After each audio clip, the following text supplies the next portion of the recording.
Alors, un premier état des lieux, on pourrait commencer par un petit exercice, en fait, et se poser la question.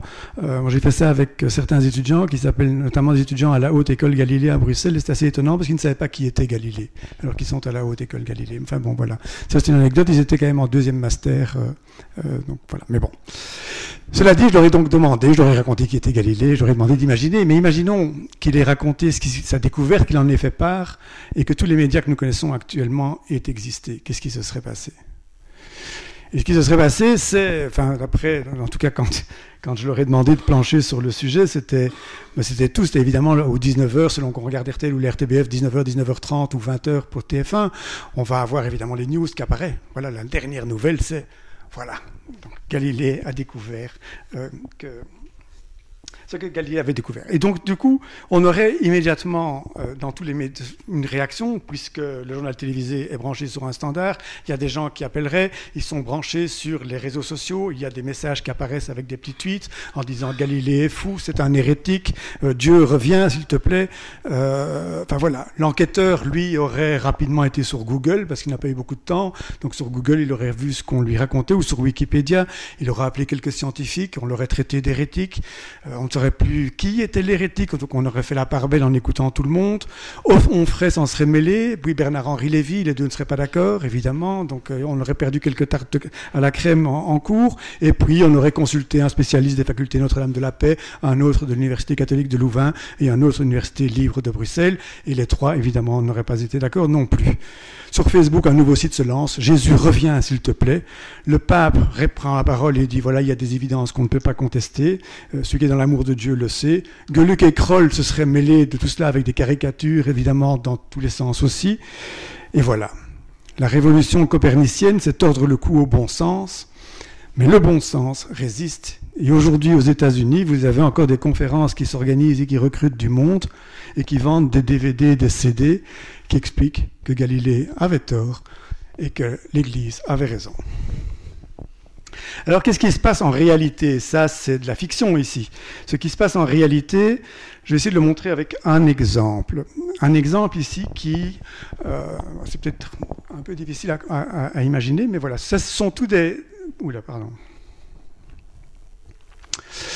Ce sont trois zones de communication sur le web qui se font. En jaune, nous avons toutes les communications qui se font sur le web, mais qui sont plutôt en jaune pro-palestiniennes. En orange, nous avons toutes les communications qui sont plutôt en orange pro-israéliennes. Et là, nous avons tout ce qui est plutôt musulman. Voilà. Et ces gens communiquent entre eux. Voilà. Et on communique, et par analyse sémantique, on peut savoir qui communique plutôt sur quoi. Et c'est comme ça qu'on peut déterminer que ceux-là sont plutôt de tel camp, ceux-là de tel camp, et ceux-là de tel autre camp. Ceux qu'ils communiquent se retrouvent ici. En gros, le camp des pro-israéliens va communiquer effectivement que les Palestiniens, sur leur page Facebook, ils mettent ça, mais sur Snapchat, enfin sur tous les réseaux, ils vont communiquer que les Palestiniens bombardent des écoles, que les pro-israéliens vont dire que les Hamas cachent des armes dans les églises, dans les écoles et dans les mosquées, et les autres vont dire mais regardez ce qu'ils font, ils ont détruit une école justement et une mosquée, et c'était une école qui était installée par l'ONU. Voilà. Donc ça circule, ça va circuler. Et il y en a plein évidemment. Vous avez vu, moi j'en montre deux qui sont sortis de tout ce magma qui est là, qui représente des millions, de centaines de millions de messages qui se font instantanément et qui là ne concernent encore que ce conflit-là. Imaginez ce qui peut se passer pour des tas d'autres choses, telles qu'un match de foot ou une Coupe du Monde, par exemple. Mais bon. Une heure après, sur les sites des journaux, apparaît le résultat... Oh là là, finalement, je vais arrêter d'employer ce truc.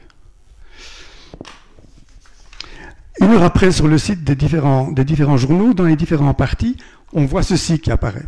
C'est une heure après ce que je vous ai montré. Donc une heure après, ces partages de photos qui se font sur les médias sociaux. Et là, on voit dans l'heure, sur la page de gauche, on voit tous les journaux anglo-saxons. mais qui annoncent ce qui s'est passé. Donc ils rapportent ce qu'ils ont vu dans les réseaux sociaux, qui leur est apparu. Alors ils ont pris évidemment différentes sources, mais en attendant, le New York Times dit, voilà, il y a une bombe qui a explosé sur une école et qui tue 10 enfants. Google News, il y a, c'est pas bien, ils ont détruit une école, toute une école. CNN, la même chose. Huffington Post dit exactement la même chose. Israël, c'est pas bien, c'est pas bon. Voilà. Du côté des portails israéliens, colonne de droite, presque aucune mention des événements. Aucune. YNet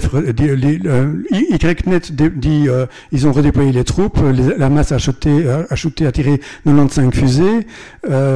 Channel 2 dit voilà, ils ont détruit, ils ne font aucune référence. Le seul qui fait une petite référence, c'est celui qui est en bas à droite, Haaretz, mais qui est aussi le journal le plus libéral israélien et qui ne touche que 10% de la population, mais qui lui prend une position un petit peu plus claire. Et ce que je veux illustrer par cela, c'est qu'en fait, c'est tout le phénomène qui se passe en réalité. C'est que les gens reçoivent aujourd'hui, qu'on soit journaliste ou qu'on soit citoyen, l'information que nous recevons est déterminée par ce que nous aimons recevoir. Et que c'est à force d'aimer ou de chercher certaines choses que cette information est canalisée vers nous et nous recevons ce que nous aimons. Et que donc on soit un excellent journaliste, on travaille au New York Times, mais on va aller chercher ce qu'on peut avoir sur Twitter, sur Google ou sur n'importe quelle source, on va recevoir de l'information qu'on a l'habitude d'avoir. Et que donc si eux sont plutôt dans la zone orange pro-israélienne, ils vont recevoir de l'information plutôt pro-israélienne. Et si les autres sont plutôt dans la zone rouge, ils auront des informations qui sont plutôt dans la zone rouge. Et nous avons de ça en parallèle, autour du monde, une couche qui est en train de se créer, qui est une espèce de monde virtuel dans lequel les conflits s'entretiennent, dans lequel les positions se créent et se maintiennent, dans laquelle on arrête parfois simplement de penser parce qu'il y a des automatismes qui se créent. Et donc nous vivons aujourd'hui dans un monde où, en sortant, vous le verrez, regardez le ciel, vous ne le verrez probablement pas, mais effectivement, il y a un tissu, je vous l'ai montré là en photo, mais il y a un tissu de réseaux qui communiquent et qui recouvrent le monde quelque part. Et on pourrait se poser la question, en imaginant ça, en essayant de le visualiser, de se dire, est-ce que nous ne sommes pas quelque part envoûtés? Est-ce que nous ne sommes pas en train de nous laisser envoûter par effectivement une couche qui vient couvrir le monde avec des messages qui deviennent parfois un petit peu automatisés, filtrés, mais on ne sait plus très bien comment, on ne sait plus très bien par qui. Et donc je pense que c'est ce qui se passe. Ici j'ai essayé de le dessiner, mais je ne suis pas un très très bon dessinateur, donc j'ai essayé je vais quand même reprendre mon truc, de réexpliquer ce que je voudrais vous faire comprendre. Nous sommes passés d'un monde dans lequel il y avait de l'information, et nous la recevions par les médias de masse, parce que certaines personnes la distribuaient de cette façon-là, et nous la recevions, et nous pouvions faire notre petit tri localement, en disant ça je crois, ça je ne crois pas, ça j'aime bien, ça je n'aime pas. Maintenant, l'information, elle est diffusée par ces réseaux. Même l'information que vous recevez dans vos journaux, vous voyez à la télé, elle est d'abord passée par le web. C'est de là que viennent les premières sources d'information. Nous sommes tous sur la planète équipés de smartphones. Même les migrants, aujourd'hui, sont équipés de smartphones pour savoir où ils peuvent éviter les contrôles, quels sont les chemins qu'ils peuvent prendre, où est-ce qu'ils peuvent trouver un abri, et malgré tout rester en contact avec leur famille. Donc le monde entier et tous les habitants de ce monde sont devenus des acteurs et des émetteurs. Et nous émettons et nous donnons de l'information, et cette information recouvre la planète. Alors elle est triée en haut dans une espèce de ce que j'appelle une superstructure médiatique. Les Google, les Facebook, les Apple de ce monde, qui effectivement structurent l'information. La structure avec des algorithmes, on y reviendra plus tard, mais et cette information pèse sur nous. Ils filtrent, c'est de la puissance soft, ils n'ont pas de mauvaises intentions, ils essayent simplement de nous donner ce qui leur semble, d'après nos comportements, ce qui est le plus utile. Et en dessous, nous avons l'infrastructure médiatique, c'est nous. C'est nous qui donnons nos données. Le fait simplement d'avoir un téléphone allumé dans cette salle fait qu'on peut vous localiser, on peut savoir que vous êtes ici. Voilà, si vous prenez une photo, on saura aussi que vous avez pris une photo. Puis on verra les photos que vous avez aimées. Si vous la publiez, on saura ce que vous avez fait et ce que vous avez aimé, et on saura quels amis a aimé ce que vous avez publié. Donc nous donnons beaucoup d'informations et ça c'est la base, l'infrastructure médiatique qui est là. Et donc nous en tant que citoyens, on se retrouve là un petit peu perdus. Avec une pression qui vient du haut, cette analyse un peu marxiste, la superstructure médiatique des géants qui nous informent, Google, Apple, Amazon, etc. Et l'infrastructure qui sont les gens comme nous, nos pairs, qui communiquent via des petits réseaux sociaux, qui sont dans je dois faire attention, je dois prêter attention à ça. On dit à des amis, fais attention à ceci, pense à ceci, regarde ceci. Et en haut, on a les flux plutôt macro, les plutôt envoûtants, qui passent par les réseaux sociaux toujours, mais par la télé, par les radios, ils sont amplifiés, par des posters. Et là, ce qu'on nous communique en permanence, c'est attention, attention. C'est un espèce d'état d'alerte permanent. On allume la télévision, on allume la radio, on écoute le premier journal, la première nouvelle qu'on reçoit, en général, c'est alerte, attention. Il y a quelque chose qui s'est passé, il y a des mauvaises nouvelles qui circulent. Et donc nous sommes confrontés là-dedans avec deux choses. Nous, un petit peu perdus là, et là, de l'autre côté, des crises qui s'annoncent de plus en plus souvent. On l'a vu avec le conflit israélien et palestinien tout à l'heure, les camps se renforcent, et donc ceux qui sont oranges ont de plus en plus de gens qui leur envoient des trucs oranges, et ceux qui sont roses ont de plus en plus de trucs qui sont roses. Et donc certains voient la vie en rose, d'autres en orange, d'autres en rouge, mais voilà. Et le monde tourne autour de leur nombril, simplement parce que la façon dont l'information circule aujourd'hui, c'est si vous aimez quelque chose, vous le signalez, et dès que vous avez signalé que vous aimiez quelque chose, eh bien on va vous renvoyer ce que vous aimez. Et donc ce qui se passe, c'est que nous valorisons ce que nous voyons, et nous nous sentons en retour valorisés par ce qu'on nous donne à voir. On nous renvoie simplement un miroir de ce que nous aimons. Et donc, il y a là une espèce enfin, c'est pas un cercle vicieux, mais ça tourne autour de notre nombril. Et évidemment, tout le monde aime ça. Tout le monde aime ça, parce que c'est assez agréable, évidemment, de recevoir ce qu'on aime bien et d'échapper à ce qu'on aime, à ce qu'on n'aime pas. Et alors, au milieu, j'ai simplement là mis un petit paysage de nous, avec nos motivations, mais je ne vais pas embrayer là-dessus, parce que je pense qu'effectivement, la pyramide des besoins de Maslow, chacun, selon ses besoins, essaye, effectivement, suit ses motivations principales en fonction de ses besoins, et essaye de vivre là-dedans, mais influencé de plus en plus par cet état d'alerte permanente qui arrive et l'information soft, douce, qui circule ici. Et comme je disais, ici, c'est une photo qui a été prise dans le camp à Calais. Ce sont tous des réfugiés qui, voilà, quand ils arrivent, la première chose qu'ils veulent faire, c'est effectivement brancher son téléphone pour surtout ne pas perdre ça. C'est le lien avec le reste du monde. Donc tout n'est pas mauvais non plus dans ce que je viens de raconter. Il y a des choses, la façon dont l'information circule, c'est celle-là. Maintenant, à côté de ça, toutes ces informations qui circulent, toutes ces données que nous donnons, c'est de la matière brute. C'est de la matière brute, c'est-à-dire qu'on peut, sur base de ça, voir des comportements réels des gens. On peut voir effectivement ce que les gens ont lu, ont regardé, ont aimé ou pas aimé. Et sur cette base-là, des scientifiques, évidemment, de plus en plus maintenant quittent même les universités pour aller travailler directement chez Google. Parce que chez Google, on a l'analyse exacte de ce qui se passe. On ne doit même plus mettre d'hypothèses, on peut travailler directement sur la matière brute. Donc il y a des intérêts à le faire. Mais il y a aussi des pièges et on va essayer de les voir dans le cadre de ce cours. Voilà, c'était un peu mon introduction. Alors, faut-il pour autant accuser les médias et dire que c'est eux qui sont les fossoyeurs d'un monde meilleur et que tout va mal? Je vois des mines qui ont l'air un petit peu déçues. Ben non. Non, je ne vais pas dire que tout va bien non plus, hein, mais voilà. Je pense qu'il y a quelques concepts qu'on doit essayer de retenir. La première, c'est qu'avec cette électronisation, ou peu importe comment on l'appelle, ou webisation, je ne sais pas moi, de l'information ou de la circulation de l'information, ce qu'il y a, c'est que la valeur de l'information tend vers zéro. Elle va devenir nulle. Voilà. Alors qu'est-ce que je veux dire par là? Ce n'est pas dire que l'information qu'on vous donne est nulle. Ce que je veux dire, c'est qu'une information, on vous la donne, puis on la copie, puis on la copie encore, puis on la recopie encore, puis elle se recopie. Et elle se recopie de plus en plus, donc elle vaut de moins en moins, forcément. Pour vous donner un exemple que vous pourriez comprendre plus facilement, c'est l'exemple de la musique. Quand on a lancé, avant iTunes, des choses comme ça, quand on a lancé la possibilité de télécharger de la musique, eh bien, quelqu'un qui avait de la musique sur son ordinateur pouvait la télécharger avec un autre, la partager avec un autre. Et donc, on faisait du partage libre de musique sans droit d'auteur. On appelait ça du piratage, tout ce que vous voulez, mais enfin, voilà. Et donc, on avait de la musique, là, qui tout d'un coup, grâce à cette toile, pouvait se partager avec tout le monde. Toute ma musique que j'ai enregistrée sur mon ordinateur, je peux la partager avec ceux que ça intéresse à travers le monde. Qu'ils soient 1, 2, 10, 100, 1 million, 2 millions, peu importe, on pouvait les partager. C'était le peer-to-peer avant que iTunes n'arrive. C'était méga up download et des choses comme ça. Ça, c'est bien la preuve que même là, la musique ne valait plus rien, on pouvait la partager. Un article aujourd'hui que vous lisez dans un journal ou que vous cochez dans The Morgan, dans le Soir ou dans la Libre, peu importe, si vous le partagez sur Internet, ben voilà, vous allez le partager, quelqu'un d'autre va le partager, il vaut de moins en moins. Il y en a un qui a payé au départ, mais après, ça ne vaut plus rien. Donc la tendance, c'est que ça vaudra zéro. C'est pas beaucoup, zéro. Par contre, ce qui vaut de l'argent, c'est celui qui traite l'information. C'est celui qui va arriver à prendre toute cette information qui est là, toute cette musique partagée dans le monde et dire « mais moi je vais arranger ça, moi je vais aller voir les auteurs de ces musiques, je vais négocier avec eux, on va s'arranger, on va fixer un prix qui est moins cher que d'aller chez le disquaire comme avant, je vais m'arranger avec les fabricants d'ordinateurs, avec les providers de contacts Internet, etc.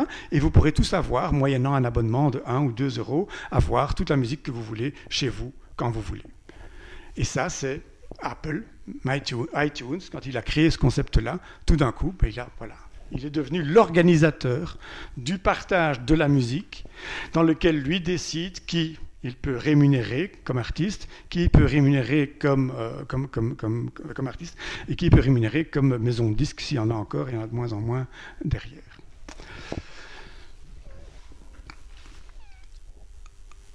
Et donc la valeur de la communication tend vers l'infini.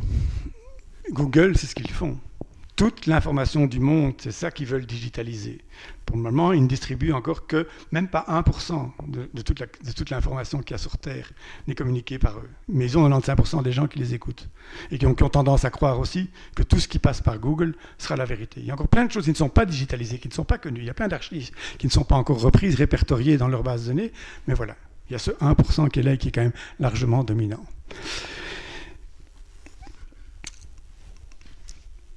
Et alors aujourd'hui, avec cette prolifération, je dirais, des données et donc de l'organisation de ces données et donc de la communication, on arrive à avoir un espèce d'énorme Babel, tour de Babel, dans laquelle toutes les communications se mélangent.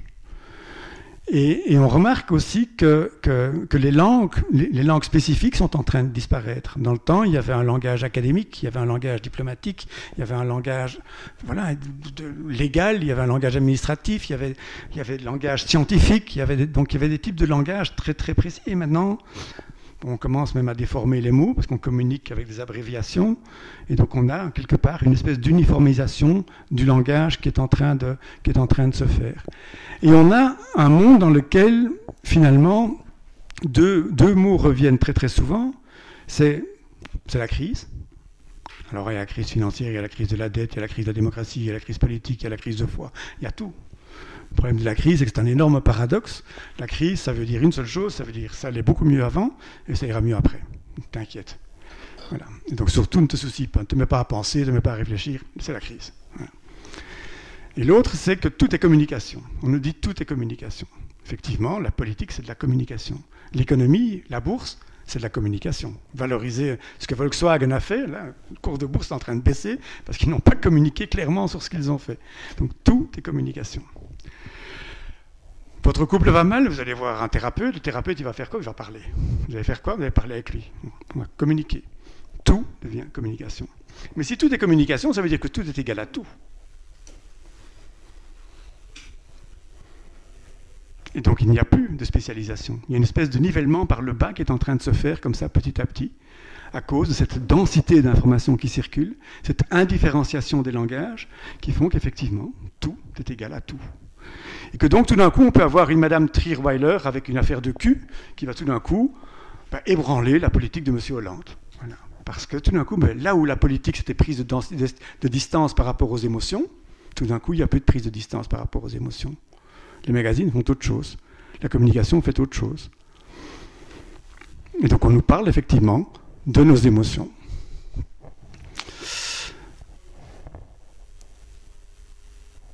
Et donc, si tout est égal à tout, mais que tout est en crise, ça ne vaut plus rien. Quoi. Donc on est un peu mal barre, là. On est dans une situation qui est quand même un petit peu inquiétante. Alors, les clés pour comprendre est-ce que c'était mieux avant. Aujourd'hui, on va se dire, avec toutes ces informations qui circulent, ce que j'ai dit en gros, c'est il y en a trop. Donc oui, et M. Clermont l'a rappelé tout à l'heure, nous en avons trop, nous souffrons d'obésité, d'infobésité quelque part. Il y a trop d'informations qui est là. Nous ne savons plus à qui nous fier, puisque voilà, on reçoit de l'information parce qu'on aime bien recevoir ce genre d'informations-là, et on ne se préoccupe plus de savoir si c'est vraiment la vraie information, est-ce que c'est bien vrai, ou bien c'est juste uniquement pour me plaire, à plaire à mon nombril. Et ces problèmes-là existaient déjà dans le passé, en fait. Si on prend la communication de tout temps a été sociale. Voilà. On peut prendre le premier quotidien, en fait, il est né sur le forum à Rome, et c'était l'Acta Diurna. C'est la première fois qu'on appelait le quotidien. Voilà. C'était les nouvelles du jour, qui ramenaient les nouvelles du bout de l'Empire jusque sur le forum de Rome, pour tenir tout le monde au courant. Et ceci dit, à l'époque, même les nouvelles qui préoccupaient les gens, c'était pas ce qui se passait au bout de l'Empire, c'était le chien qui s'était noyé dans le Tibre la veille. Donc c'était déjà le chien écrasé. Donc, de tout temps, on veut savoir qu'on peut tout savoir, mais ce qui nous préoccupe, c'est quand même ce qui tourne autour de nous, quoi, et autour de notre nombril et qui soit assez proche. Le social, par après, s'est développé. Les gens avaient, ici j'ai pris l'exemple en haut à droite, qui est un common book, c'est un cahier, une espèce de scrapbook qu'on emploie, dans lequel les gens écrivent, puis on colle des images à côté, ça revient très très à la mode actuellement. Et donc on se met des petites recettes, on met des photos à côté, voilà. C'est un truc qui est né au Moyen-Âge en Italie, qui a eu beaucoup de succès, et puis qui s'est institutionnalisé sous les Tudors au XVIe siècle en Angleterre, sous le mot de commonplace book. Voilà. Et puis c'est devenu même un outil d'éducation, d'apprentissage. Donc on forçait les élèves dans les universités effectivement à étudier de cette façon-là. Et donc voilà, donc on avait les commonplace books qui circulaient. Le but était de le partager. Donc on racontait ses découvertes, ses informations, ses réflexions, et on les partageait avec d'autres. Et voilà, et donc ça faisait lien, ça faisait sens, et ça circulait. C'est quelque part l'ancêtre du blog. C'est un petit peu l'ancêtre aussi de Facebook. Ça existait il y a très très longtemps. Les réseaux ont aussi toujours existé. L'Église est bien placée pour le savoir. On prend Paul de Tarse, les lettres aux Corinthiens, etc. C'est ça, c'est du réseau. L'Église était un hub, c'était une page, j'y vais là, j'ai donné des nouvelles d'un autre. Mais voilà, c'était vraiment du réseautage. On peut prendre les 95, les principes de Luther par rapport aux indulgences. La même chose, en 2 mois de temps, je veux dire, tout le monde catholique était au courant de son opposition et la révolte a pu éclater. C'était du réseau. Voilà. Donc les réseaux ont toujours existé. Les gens ont toujours aimé parler. Voilà. Alors il y avait aussi en Angleterre, en France, Voltaire, Diderot d'Alembert ont écrit quand même leur encyclopédie dans des cafés. En Angleterre, on appelait les cafés les penny universities, parce que pour un penny, on pouvait y aller, mais on y voyait effectivement Newton dessiner au tableau et discuter avec les autres pour échanger, pour se confronter. Donc il y avait là aussi une confusion, je dirais, des messages. Enfin, en tout cas, l'élite rencontrait le peuple et on pouvait en parler et il n'y avait pas de problème. Au contraire, c'était plutôt riche. Ce qu'on trouvait anormal, c'est ce que beaucoup on trouve anormal aujourd'hui quand on considère les nouveaux médias sociaux en disant mais où est-ce que ça va nous mener tout ça? C'était les professeurs d'université d'Oxford qui disaient bon mais n'allez pas dans ces cafés, c'est pas là qu'on peut apprendre. Il faut venir dans nos universités parce que nous avons la méthode, eux ne l'ont pas. Alors moi, je ne suis pas sûr que j'ai la méthode, hein, mais je suis sûr qu'il y a quand même des choses très similaires qui se sont passées à des époques très, très, très différentes. Au niveau de la crédibilité, les blogs et les pamphlets circulaient évidemment partout. Alors il y avait des pays dans lesquels il y avait énormément de censure, c'était beaucoup plus centralisé en France, il y a des pays où c'était beaucoup plus libéral, beaucoup plus démocratique, je dirais, c'était dans les pays anglo-saxons. Alors ici, on a un pamphlet qui était distribué, qui était sur l'attaque des Turcs sur la ville de Vienne. Et puis après, ils sont lancés, c'était à gauche, ils ont essayé, on a retrouvé ça dans l'Empire autrichien, c'était les Zeitungen. Et donc là, c'était des espèces de newsletters que les gens, voilà, qui s'éditaient. Voilà. Mais on l'imprimait, mais on n'avait pas les moyens de mettre du dessin, pas moyen de mettre des images, et donc voilà, les gens, ils ont laissé tomber, ça n'a pas marché. Parce que c'était de l'information brute et que le monde préfère des images. Mais c'est ce qu'on dit aussi aujourd'hui. On dit qu'on est dans un monde futile où on ne communique plus que par les images et par les émotions, peut-être, mais c'était déjà le cas avant. Donc rien ne change. La technologie, en tout cas, n'est pas la raison de ce changement. Enfin, je ne pense pas. On peut se poser la question après de la liberté.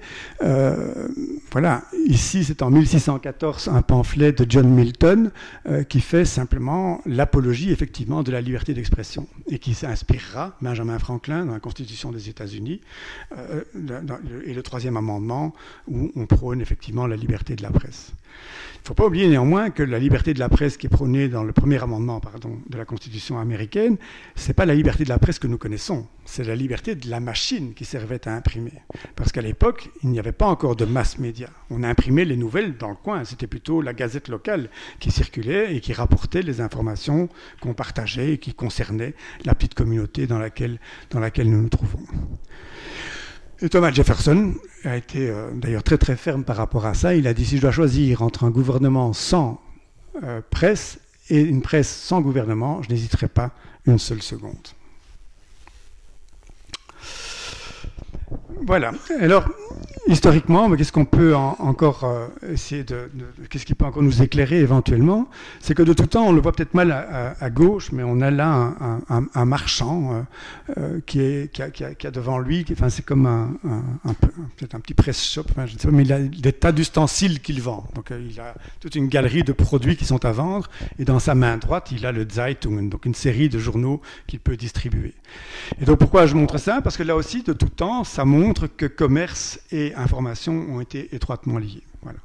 Donc ça a toujours été étroitement lié, et on le voit au Moyen-Âge, on le voit après en 1814 et les années qui ont suivi. La presse qui s'est industrialisée, ça a commencé en novembre 1814 à Londres, quand le Time a décidé de passer à une imprimerie à vapeur. Et tout d'un coup, au lieu de tirer 100 à 200 exemplaires de son numéro qu'il faisait tous les jours, là tout d'un coup, il a pu commencer à en tirer par milliers. Et c'est là qu'effectivement, tout d'un coup, l'information s'est industrialisée. C'est là qu'on a commencé, en 1814, à inventer le métier de reporter qui n'existait pas. C'est là qu'on a inventé les agences de presse qui n'existaient pas. C'est encore les pigeons voyageurs qui ramenaient les informations. Et puis après, il y a eu il y a eu l'invention du Morse, donc qui a fait que la carrière des pigeons dans l'information a été quand même vachement écourtée. Voilà. Et au même moment, 1814, quand la presse s'industrialise, il y a aussi cette révolution qui se passe, qui est la grande distribution, qui était le bon marché à Paris, qui est à Rhodes en Angleterre, mais qui se passe aussi aux États-Unis. Tout d'un coup, il y a une forme de distribution et donc de consommation qui commence à changer. Et donc là, on peut se dire qu'en 1814, avec l'industrialisation de la presse et l'invention des grands magasins, on a tout ce qui est lié à la masse qui est en train de se lancer. Consommation de masse, distribution de masse, information de masse. Et on y est toujours. On y est toujours quelque part. Aujourd'hui, les grands changements qui se sont passés, c'est deux grands opérateurs qui le font. Google, c'est de l'information. Amazon, c'est de la distribution. Amazon a racheté le Washington Post, qui était le meilleur journal américain. Le propriétaire d'Amazon a racheté le Washington Post. Et le propriétaire du Washington Post, c'est une famille qui était engagée depuis la fondation dans ce journal, dans le souci de bien informer les gens. Mais ils se sont dit, voilà, il n'y a qu'une personne comme lui qui peut essayer de sauver notre business. Et c'était un des dans le top 3, je dirais quand même, des meilleurs journaux du monde. Alors je ne dis pas qu'il devient mauvais, hein, mais voilà. Donc je dirais qu'aujourd'hui, je ne sais pas où j'en suis dans le temps, oui, il n'y a pas grand-chose de neuf, sauf la vitesse et l'ampleur des phénomènes, en fait. L'information circule, elle a toujours circulé, l'information était sociale, elle est toujours sociale, mais ça va plus vite, c'est simplement plus fort, c'est beaucoup plus rapide, mais c'est surtout beaucoup plus global. Alors souvenez-vous maintenant de ce que j'ai raconté avant, comment l'information circulait en montrant ce modèle israélien-palestinien. On peut l'avoir sur n'importe quel sujet, hein. On peut les avoir pour ceux qui sont pour le mariage gay et ceux qui sont contre. On peut avoir exactement les mêmes photos qui vont se diffuser. Et chacun se renforce donc dans ses propres positions. C'est ça qui fait qu'on a des manifestations dont on peut se dire, mais de quoi viennent se mêler les gens qui vont défiler dans les rues dans Paris comme ils l'ont fait? Ben voilà, ça vient de là. Ça vient de là, on crée cette cohésion sociale et on n'a que cette source d'information qui nous conforte et donc on va simplement, fort de se sentir entouré de tas de gens qui pensent exactement comme nous, on va descendre dans la rue pour communiquer. Et donc là, je voudrais passer à un deuxième type de clé qui peut expliquer un petit peu, ou nous aider à comprendre comment l'information évolue aujourd'hui. C'est ce que j'ai appelé, moi, les clés cognitives. Et donc là, je pense que le professeur qui m'a introduit serait beaucoup plus indiqué pour en parler que moi, puisque c'est plus proche de son métier. Mais c'est Daniel Kahneman qui a écrit un livre, donc il existe en français, j'ai vu qu'il existe en français maintenant, La pensée lente et la pensée rapide.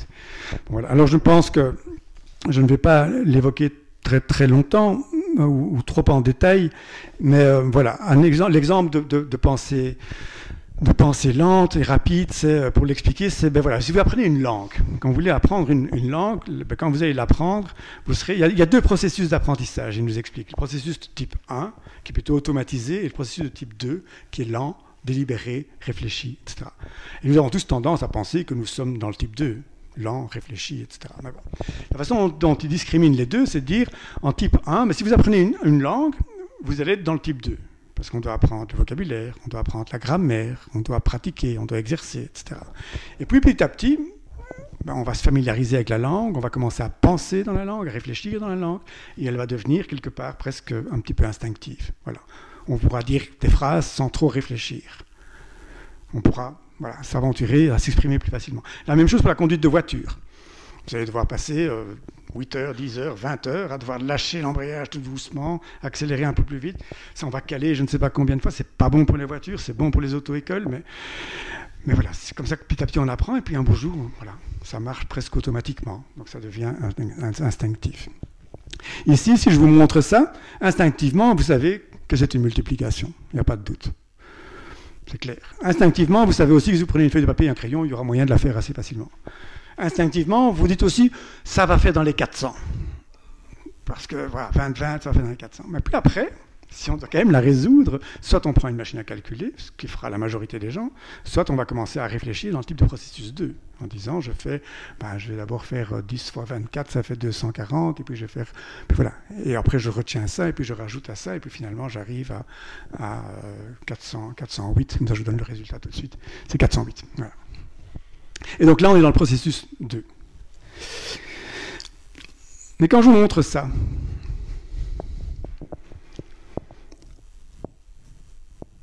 la planète entière a été dans le processus 1.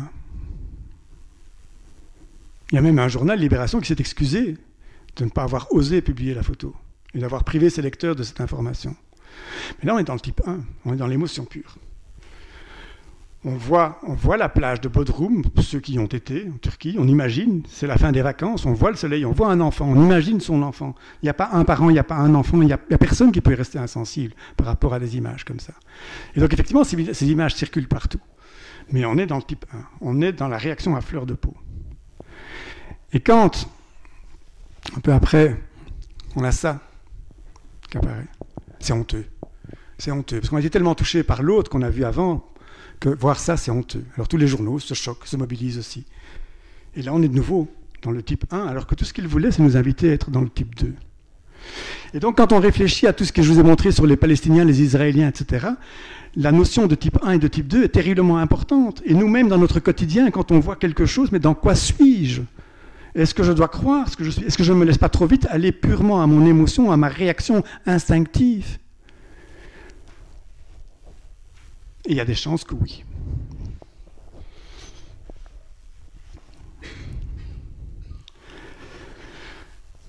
Alors, en période de troubles, comme actuellement, comme nous les traversons, cette réflexion, en tout cas, de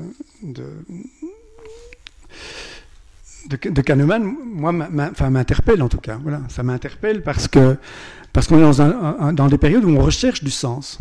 On essaye de comprendre les choses. Et donc tout ça va renforcer une tendance, probablement, de nouveau, qui était indiquée dans le graphique que je vous ai montré, palestinien, israélien, etc., de chercher des gens qui pensent comme nous, parce que c'est plus rassurant. C'est juste plus rassurant. Et donc on va très très vite sauter aux conclusions sans approfondir, sans réfléchir, sans libre examen, simplement, et réfléchissez dans votre quotidien au nombre de fois où vous allez vous dire « celui-là je le sens, celui-là je le sens pas, ça je le sens bien, ça je le sens pas ». On est dans le type 1 là. Et on est dans un monde qui nous invite à être de plus en plus dans ce type 1, de moins en moins dans la réflexion.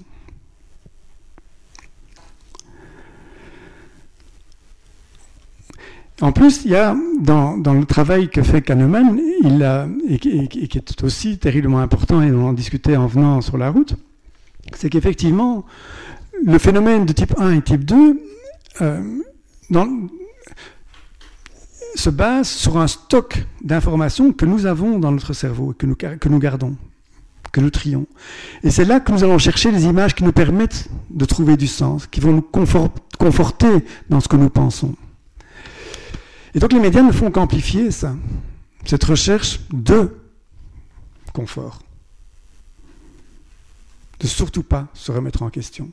Et donc, moi, je pense qu'un des grands dangers actuels ne sont pas les masses médias qui sont des fossoyeurs, ne sont pas les politiques qui ont du mal à gérer tout ça ou à contrôler tout ça. Genre, le mal, il est chez... C'est nous. C'est nous qui avons du mal à encore avoir le courage de penser, de réfléchir, d'écrire, de partager ce qu'on pense.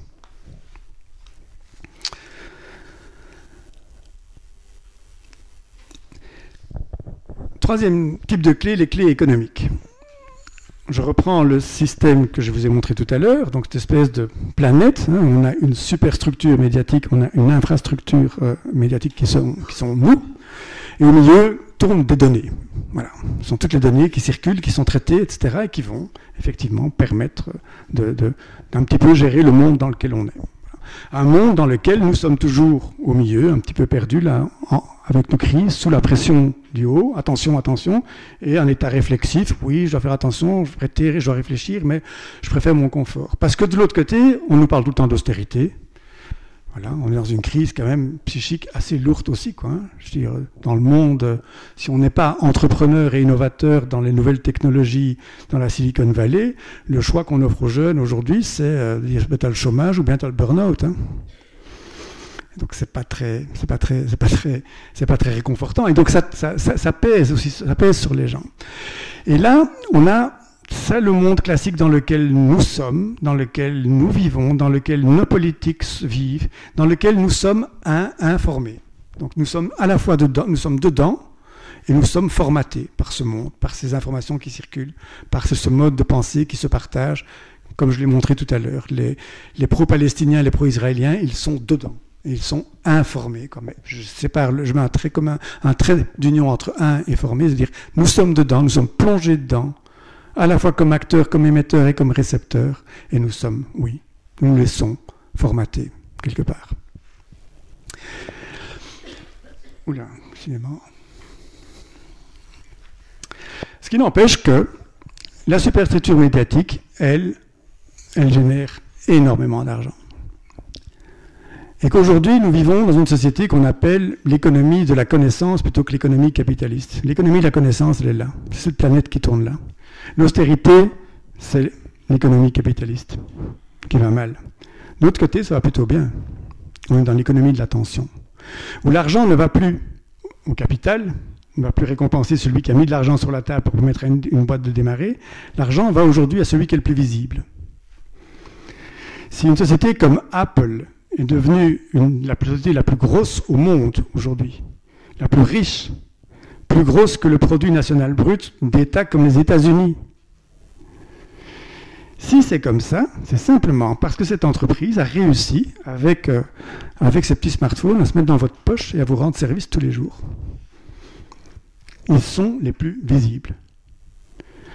Google, s'ils sont aussi gros et s'ils drainent tout l'argent, la publicité, et que toute la façon de faire la publicité avant est en train de disparaître, c'est pourquoi ? Parce qu'ils sont en contact avec vous tous les jours. Ils captent les données de tout le monde, tout le temps, que ce soit par votre téléphone, et bientôt avec les objets connectés, avec les voitures, voilà, on aura toutes ces informations, tout ça sera là. Et donc l'argent va vers eux. Et eux sont en train de réinvestir leur argent en soutenant d'autres initiatives qui se prennent en dessous et qui secouent évidemment le monde. Voilà, Uber, belle initiative, on aime, on n'aime pas. C'est embêtant pour les chauffeurs de taxi. Oui, c'est embêtant pour les chauffeurs de taxi. Oui.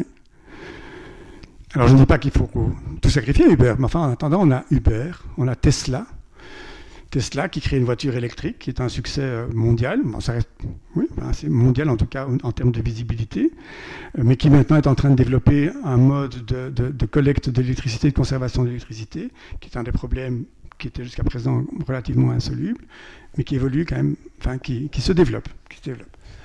On a Netflix, on a Airbnb qui s'occupe qui loue des chambres, qui permet aux gens de louer des chambres, qui est une alternative aux hôtels ou aux restaurants. Alors ça remet en place, ça remet en cause un monde qui est de l'autre côté déjà en crise, le monde hôtelier, le monde du voyage, le monde les compagnies de taxi probablement, oui, ça les remet en cause. Le but n'était pas de les remettre en cause. Le but, c'est qu'il y a des données qui sont présentes et qu'on peut créer des choses dans lesquelles, effectivement, des gens qui ont un peu d'intelligence peuvent tout d'un coup se trouver un boulot facilement. Et on aura 1, 2, 3, 4, 5 boulots. Ils ont commencé avant de travailler pour Uber. Ces gens ont travaillé pour eBay. Hein. Il y a des gens qui font simplement, qui vivent et qui se trouvent un nouveau revenu en vendant des choses comme des brocantes. C'est des brocantes virtuelles en mettant des objets en vente sur eBay. On peut le faire sur Amazon aussi. Donc il y a toute une nouvelle économie qui est en train de se développer au-delà de la couche qui recouvre le monde et qui effectivement change la façon dont nous sommes informés. Il y a en parallèle, et ça a toujours été lié, information et économie ont toujours été liés, il y a en parallèle effectivement toute une nouvelle économie qui est en train de se développer.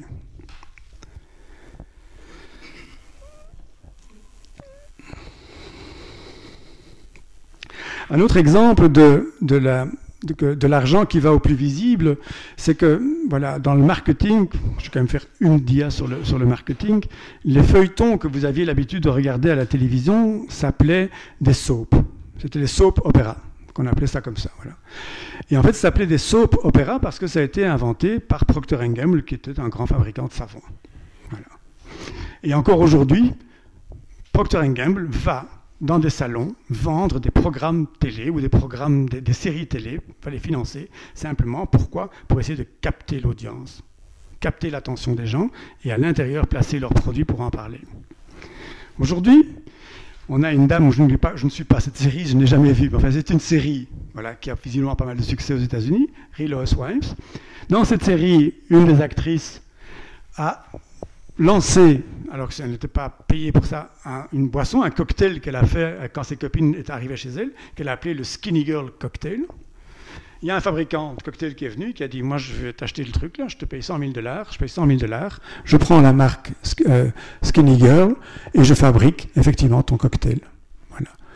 Plus besoin de soap, simplement inversion des modèles pour le moment.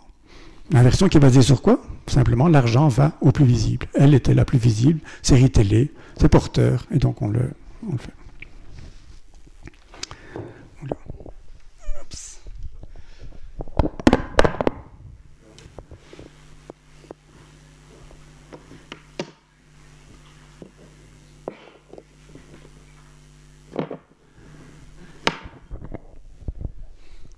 Alors, moi, l'idée de vous faire croire que la technologie peut tout résoudre. Je pense que la technologie, au contraire, est à prendre avec énormément de précautions.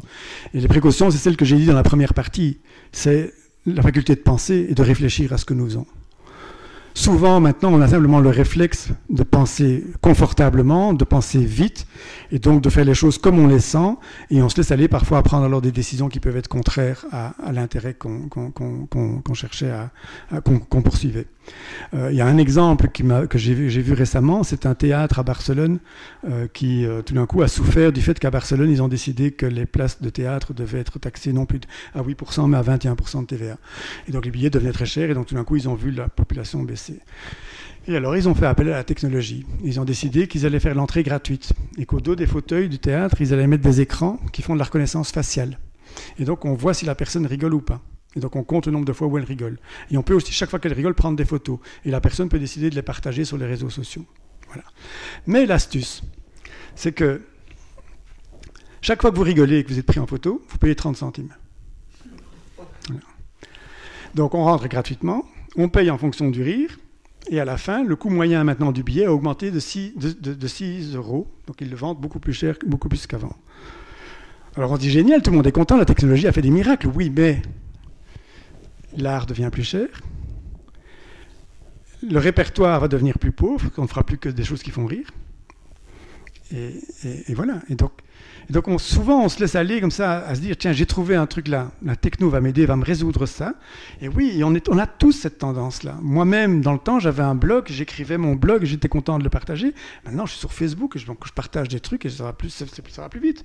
Mais en faisant ça, je suis pas sûr que j'ai la compagnie la plus éthique dans le monde, quoi. Honnêtement, s'il y en a bien une qui est là pour nous rouler, c'est bien eux. Eux, ils ont tout manigancé pour avoir le plus de publicité qui puisse passer chez eux. C'est clair. Google, je serais moins sûr. Google, je pense que c'est une entreprise profondément j'ai du mal à dire éthique, mais qui a une éthique fondamentalement différente. Il faut savoir que l'algorithme de Google est devenu tellement complexe qu'on ne peut plus le modifier. Et donc on pourrait croire que maintenant quelqu'un peut modifier son algorithme pour faire en sorte que quand vous cherchez nourriture pour chat, vous ayez forcément ma marque qui va apparaître. Non, ce n'est plus possible. Parce qu'entre le moment même où vous pensez ça et il commence à son clavier à taper ses premières notes de son code, l'algorithme a déjà changé, il ne pourra pas. Donc l'algorithme va trop vite, il y a trop d'informations. Donc l'algorithme est devenu presque indestructible, inviolable. Et donc ça, c'est une des vertus, en tout cas, de Google pour le moment. Combien de temps ça va durer, ça c'est autre chose. Le problème de Google, pour moi, c'est que c'est un monopole. Voilà. C'est que c'est un monopole qui se bat contre, après, le monopole des moteurs de recherche en Chine et puis le monopole des moteurs de recherche en Inde. Et donc on va retomber dans des blocs là où on avait un web, un Internet qui promettait d'avoir une planète un peu plus solidaire et plus dans le partage. On ne l'aura pas. Mais Google, je pense que leur vertu, en tout cas, c'est celle-là. Leur vertu, c'est d'avoir créé ce modèle d'algorithme qui est d'ailleurs, et sont des scientifiques qui dirigent cette boîte. C'est quand même une des seules boîtes au monde qui est dirigée par des académiques. Et à un moment donné, quand ils se méfiaient un petit peu de la tendance que prenait leur entreprise, ils ont dit au CEO qu'ils avaient nommé, écoutez, toi tu deviens président du conseil d'administration, mais nous on reprend les rênes de l'entreprise parce qu'on veut rester une entreprise de type universitaire. Et une entreprise de type universitaire, c'est une entreprise qui dit, on va tester les choses, on va les faire en vie réelle, et tant pis si nos lunettes qu'on a lancées à un moment donné, les Google Glass, c'est un flop, on a appris. Et tant pis si un jour la voiture automatique qu'on vous propose là ne marchera pas, tant pis, on aura appris, on essaye des choses. Et donc il y a plein de choses qui foirent, il y a plein de choses qui marchent, mais en attendant, ils apprennent de plus en plus, et ils essayent effectivement de résoudre des problèmes, et je pense qu'ils seront à même un jour de résoudre des problèmes effectivement de mobilité, d'énergie, de santé, d'écologie probablement, voilà. Le problème, c'est qui va les cadrer, et est-ce qu'on peut faire confiance, et qu'est-ce qui se passera quand les deux fondateurs ne seront plus là. Voilà. Idéalement, Google devrait être le prototype d'une entreprise qui devrait, je ne sais pas moi, appartenir à l'UNESCO et devenir une forme d'intelligence publique. Parce que ce qui nous manque aujourd'hui, c'est ça. On a énormément d'intelligence, on n'a jamais eu autant d'informations. Ce qu'il y a, c'est qu'on ne sait pas qui la manipule derrière. Donc mes conclusions. Historique, il n'y a rien de neuf. Cognitif, on se laisse aller à faire les choses comme on les sent et on ne pense plus beaucoup. Économique, la crise persiste et devient insoutenable psychiquement. On a le choix entre le chômage et le burn-out. Ou alors entreprendre, mais alors on se met souvent hors la loi. Et parallèlement à ça, on a le gouvernement japonais qui demande aux universités de ne plus enseigner les sciences humaines. Il faut que tout le monde devienne technique. Il faut que tout le monde devienne compétent. Voilà. Donc chez nous, on enlève le latin. Là-bas, on va enlever les sciences humaines. On n'aura plus que des ingénieurs. Ça va être magnifique. Donc, je pense qu'il y a un modèle qui est différent derrière. Il y a deux universités, Tokyo et Kyoto, qui vont garder les sciences humaines. Et je pense que là, on rentre de nouveau dans un phénomène de classe en se disant, voilà, les plus riches auront droit, et l'élite aura droit aux sciences humaines, à la réflexion, à la philosophie, à la pensée, à l'éthique, etc. Et les autres, ils n'ont qu'à faire des machines pour qu'on puisse rattraper le temps perdu.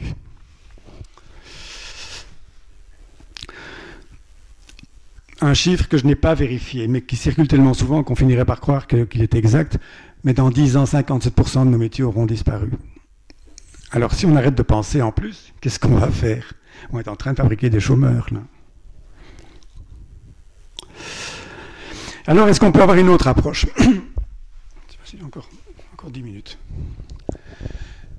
Je voudrais venir ici, et puis on va terminer là-dessus. Quand le web s'est créé il y a 30 ans, il y avait une parentalité assez spéciale, une généalogie assez spéciale. Donc le web, en fait, est l'enfant, je dirais, de trois pères. Il y a les militaires d'un côté, qui effectivement voulaient avoir de l'information. Voilà, ils ne voulaient pas, c'était encore à l'époque de la guerre froide, donc ils ne voulaient pas que leur réseau d'information puisse être infiltré par les Russes. Et donc c'est comme ça qu'ils ont décidé de créer un réseau qui s'appelait ARPANET et qu'ils l'ont testé dans les universités de la côte ouest américaine. En les testant sur la côte ouest américaine, c'est comme ça que le monde universitaire est rentré dedans. Donc le monde académique s'est intéressé tout d'un coup alors à cela. Mais sur les campus universitaires, il y avait des hippies aussi qui étaient là. Et donc le BP, Babacool, leur disant, mais voilà, il y a toute cette technologie qui est prometteuse comme tout, et on va pouvoir faire des trucs absolument magnifiques là-dedans. Et donc on a les trois qui étaient là. Des hippies, qui disaient, moi je rêve d'un monde meilleur, des militaires, moi je rêve d'un monde safe et secure, et des académiciens qui rêvent aussi d'un monde meilleur quelque part, mais surtout de recherche et de partage de leur recherche. Et les trois sont toujours intéressés par ce web, sont toujours dedans. Mais la lutte est dure, et donc il y a effectivement les militaires qui veulent en faire un truc de pouvoir, une arme, c'est-à-dire un truc qui permet de contrôler les gens, d'éviter les conflits, de sécuriser, de contrôler, voilà. Ce que les autres ne veulent pas. Dans ceux qui ont employé le web pour devenir des entrepreneurs, on a de tout aussi. On a les Steve Jobs, qui est voilà, il y a un magnifique film, si vous le tapez sur Google et pour le retrouver, ou sur YouTube, qui s'appelle le hippie milliardaire, The Billionaire Hippie, qui est un magnifique film de la BBC sur Steve Jobs, qui sera beaucoup mieux que le film, le biopic qui va sortir l'an prochain sur sa vie. Il sera moins romancé, mais celui-là est vraiment assez magnifique. Et donc voilà, on explique l'évolution de son parcours, et qui lui a développé Apple, et on sait ce que Apple est devenu. Voilà. Après ça, il y en a d'autres qui sont nés en même temps que lui, et qui eux sont toujours des fervents défenseurs du logiciel libre. Mais pourquoi je parle de ces hippies? C'est parce que parmi eux, si Apple est une pomme, c'est parce qu'il avait acheté un verger. Hein. Il était dans son verger, il fumait ses joints en toutes ses pommes, on les voyait en pousser. Et puis après, ils allaient dans le garage de papa pour bricoler l'ordinateur. Mais voilà, il y avait quand même les deux. Donc la nature, pas de pesticides, tous ces trucs-là, ça l'intéressait. Et donc à cette époque-là, le mouvement écologique s'est développé aussi. Et il y a un philosophe norvégien, Arne Næss, qui a développé un truc, une pensée qui s'appelle l'écosophie. Voilà, qui est très stricte, mais qui est assez intelligente, mais qui est quand même très stricte, et qui rappelle simplement que nous faisons tous partie de l'écosphère quelque part, et que l'homme n'a pas un statut supérieur forcément, et que donc nous devons nous intégrer là-dedans et respecter effectivement tous les éléments de cette écosphère ou de cet écosystème. Et quelque part, je me dis que on pourrait faire le parallèle en fait avec l'infosphère. Quelque part, les tableaux que je vous ai montrés, c'est peut-être une façon de s'imaginer ou de symboliser ou de représenter l'infosphère, hein, celle dans laquelle nous sommes plongés et qui nous informe, et à laquelle je me pose la question, c'est combien de temps est-ce qu'on va se laisser formater? Est-ce qu'on peut encore rester libre dans ce monde informé? Alors là, Philippe Guattari qui reprenait Arne Næss, où je cite les deux, donc, bon, les individus ne préexistent pas aux relations qui les constituent, donc les relations sont partout. Donc ne critiquons pas cette infosphère, elle crée des relations, il y a plus de relations qu'avant, donc il y a du bon là-dedans. Et parler d'interaction entre les organismes et le milieu nourrit de fausses idées, parce qu'un organisme est une interaction. Oui, nous sommes aussi, nous, interaction.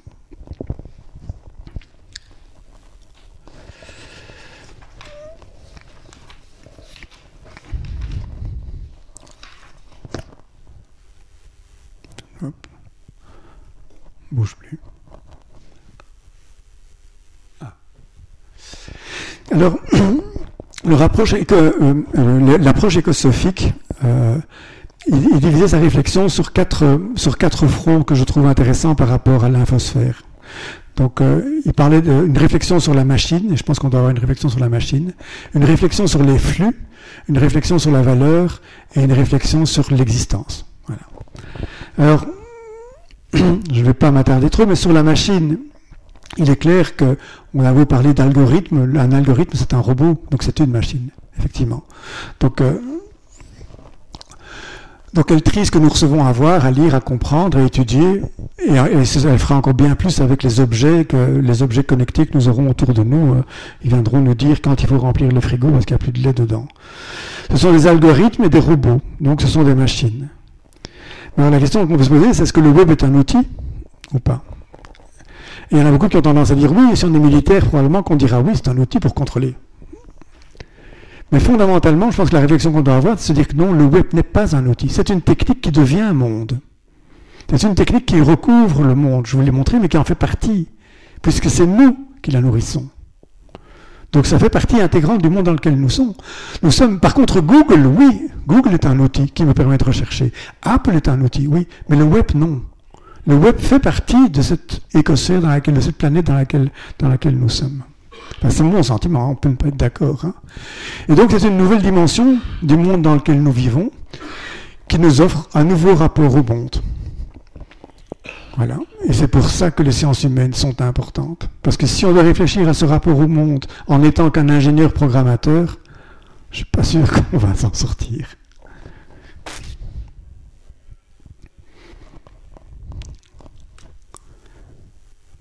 Bouge plus.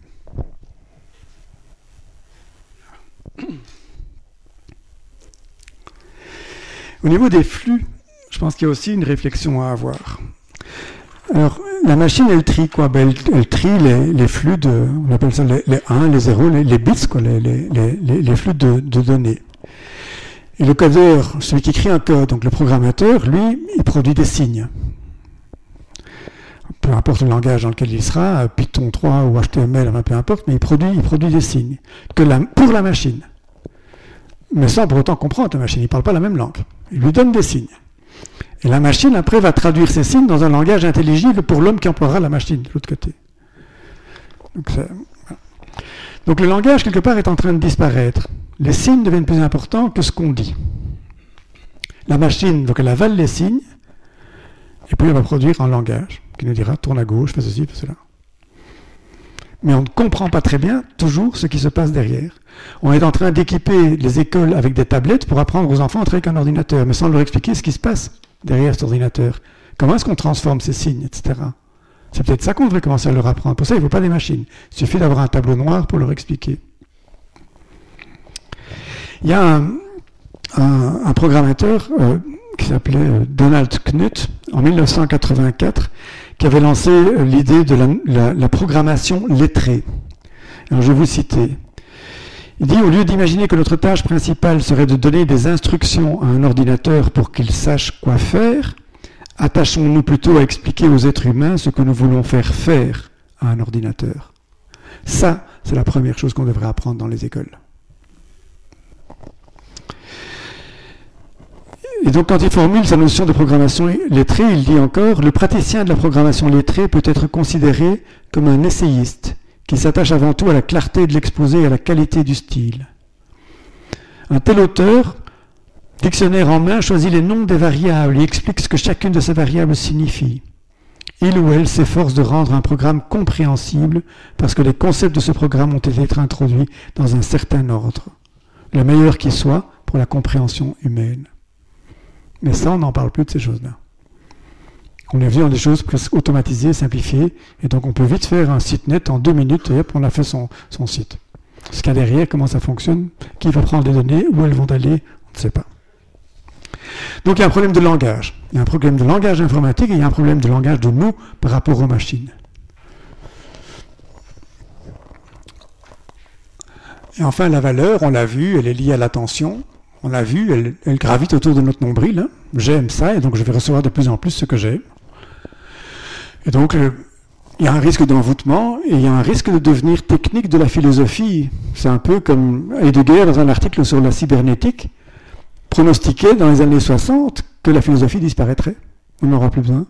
Quand la cybernétique ira au bout de ce qu'elle a pour ambition de faire, c'est-à-dire gérer les complexités, il n'y aura plus besoin de penser. La complexité sera gérée. Et donc ce que lui pensait là dans les années 60 est probablement en train de se matérialiser là maintenant. Le risque est là. Je ne dis pas que ça va se faire. La raison pour laquelle je crois que ça ne se fera pas, c'est qu'il y a, derrière tout ce que je vous raconte, il y a encore un web qui existe et qui est libertaire, qu'on appelle le darknet, dans lequel il y a les anonymous, dans lequel il y a des hackers et des choses comme ça, qu'on peut ne pas aimer parce qu'effectivement, ils perturbent l'ordre. Ils perturbent l'ordre de ceux qui veulent que le web reste un outil de contrôle. Eux restent attachés au web initial, c'est-à-dire un web libérateur.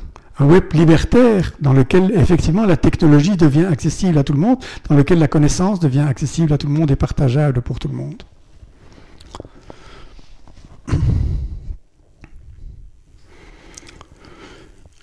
Oula.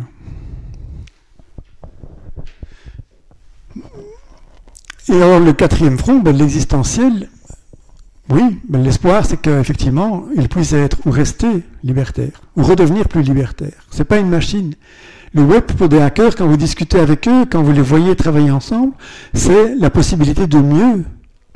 Ils travaillent effectivement dans des rythmes totalement différents. Ils ne sont pas à l'usine, ils ne sont pas à la chaîne de montage, ils ne sont pas dans une logique de productivité en disant je me lève le matin, je dois produire ça. Ils sont dans la vie.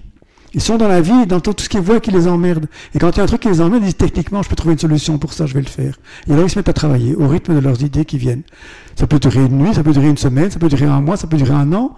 Et puis après ils vont lâcher, ils vont tester le truc et puis ils vont lâcher. C'est évidemment des rythmes auxquels on n'est pas habitué.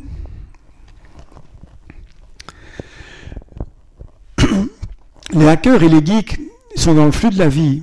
En tout cas chez Google, mais ailleurs aussi, dans le Darknet aussi. Leur valeur et leur existence, c'est rester fidèle au mythe fondateur du cyberspace. Un exemple, c'est chez Unix.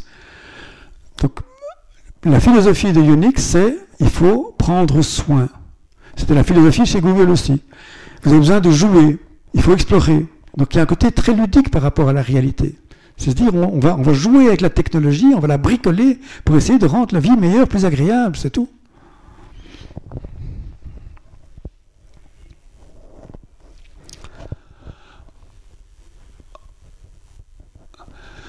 Alors voilà, je vais terminer simplement avec cela et puis je vous laisserai la parole si vous avez des questions, mais je pense que le web est indissociable du rêve d'un monde meilleur. Tout le monde ne partage pas le même rêve, problème qu'on a pour le moment. Mais en attendant, nous chacun individuellement, il y a quand même une série de choses qui peuvent, pour lesquelles on pourrait en tout cas essayer de se mobiliser. C'est d'abord se remettre à penser, plutôt que de dire je le sens. C'est seulement te dire je vais me remettre à penser. C'est essayer d'encourager nos élus à promouvoir peut-être l'idée d'une intelligence publique.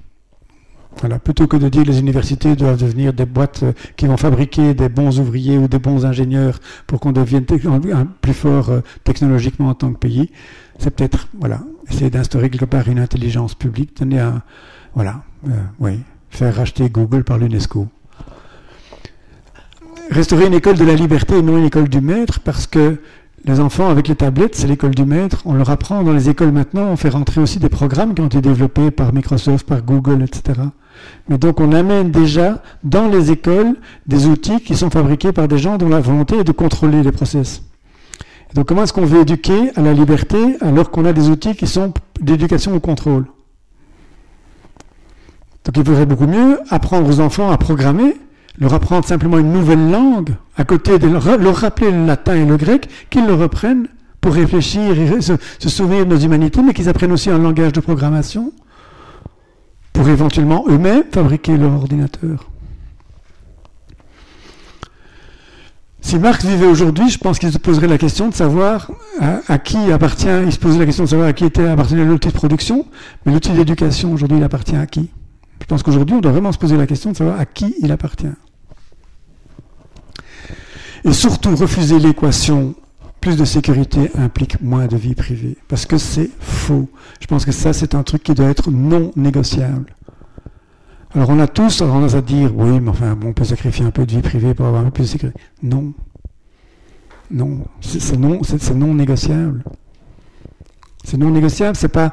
Enfin voilà, imaginez que demain on mette j'ai raconté ça à mes étudiants aussi, on mette des caméras partout dans votre appartement.